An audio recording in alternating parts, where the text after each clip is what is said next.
Друзья, всем привет!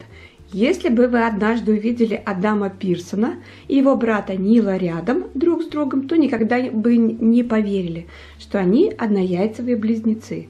Однако это так. К сожалению, их внешность разительно отличается, а вот в детстве их даже родная мать иногда путала. Тем не менее, они страдают от одной и той же болезни, хотя и проявилась она по-разному. У близнецов редкое и крайне неприятное заболевание, которое в медицине зовется нейрофиброматоз первого типа. И в мире оно затрагивает примерно одного человека из 3000. Первые признаки болезни у Адама стали проявляться с 5 лет. Его лицо начало покрываться опухолями, которые пустились в бесконтрольный рост. Он перенес 33 операции, которые были направлены на удаление наростов. Он остался слепым на один глаз и продолжает терять четкое зрение другим. А все началось с банальной шишки на лбу, которая не проходила долгое время после его неудачного падения в детстве.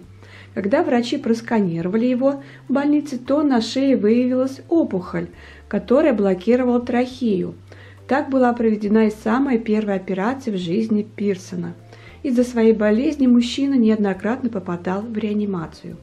Но серьезное заболевание не помешало Адаму Пирсону стать телеведущим и весьма успешным актером.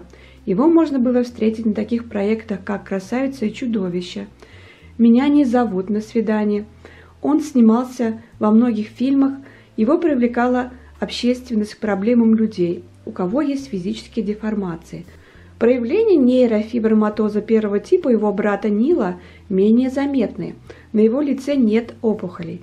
Но участь мужчины тоже нельзя позавидовать. За приятную внешность Нил поплатился эпилепсией и потерей памяти. Последнее стало проявляться настолько серьезно, что порой он даже не может вспомнить, какой сегодня день. Какое-то время назад было установлено, что данный неприятный эффект был вызван вовсе не этой болезнью, а энцефалитом, вызванным вирусом. Работающему в настоящее время помощником библиотекаря в медицинской школе Нилу требуется придерживаться жесткого графика. Только так он может поддерживать свою память. При нарушении распорядка дня Нил тут же начинает путаться и уже не помнит, что сделал, а что нет. При этом его никогда не покидает мысль, что его лицо тоже может покрыться жуткими опухолями, как у его брата. В свою очередь Адам опасается начала потери памяти, как у Нила. Пока же единственным вариантом для лечения опухоли у него остается хирургическое вмешательство. При этом Адаму предложили возможность принять участие в испытании экспериментального препарата, который уже уменьшил опухоли у некоторых добровольцев. При этом лекарство имеет побочные эффекты, которые с одной стороны могут улучшить его зрение, а с другой привести к отслаиванию сетчатки и в будущем обернуться потерей зрения навсегда. Сегодня Адам сосредоточен на поиске своей второй половинки. Понимая, что с такой внешностью это сделать крайне сложно, он не теряет надежды однажды обзавестись семьей. При этом мужчина прекрасно осведомлен о том, что его заболевание наследственное.